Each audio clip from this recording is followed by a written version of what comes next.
Ternyata pandemi COVID-19 menciptakan perubahan sosial yang mempengaruhi habit baru pada pelajar Indonesia.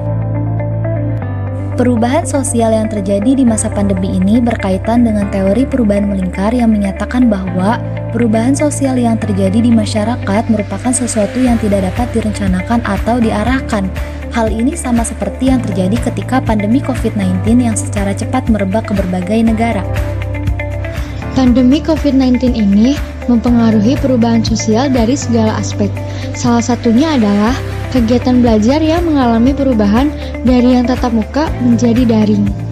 Tentu saja perubahan kegiatan belajar saat ini mempengaruhi perilaku para pelajar karena terjadinya perubahan dari kebiasaan itu sendiri. Secara garis besar, perubahan sosial yang dialami oleh para pelajar saat ini adalah menghabiskan aktivitas pembelajaran menggunakan ranah digital dan dituntut untuk mampu menyesuaikan diri dan memanfaatkan digitalisasi dengan menerapkan Internet of Things.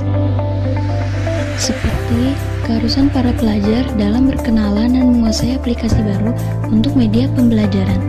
Merubah kembali pembagian waktu yang bisa sudah terjadwal memaksa kita untuk mempelajari cara-cara baru dalam metode pembelajaran, seperti membuat video dan rekaman layaknya seorang konten kreator dan lain sebagainya.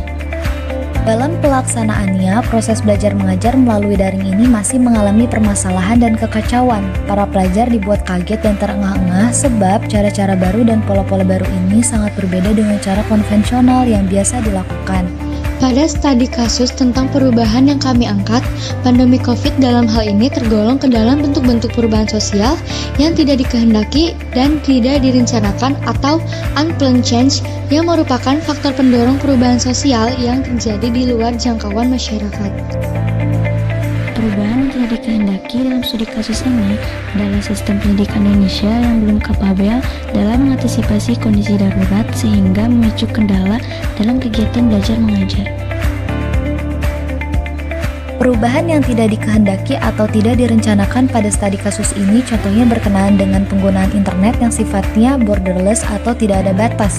Artinya kondisi ini tidak dapat selalu dalam pantauan guru atau orang tua, sehingga pandemi ini menjadi momentum transformasi digital dunia pendidikan.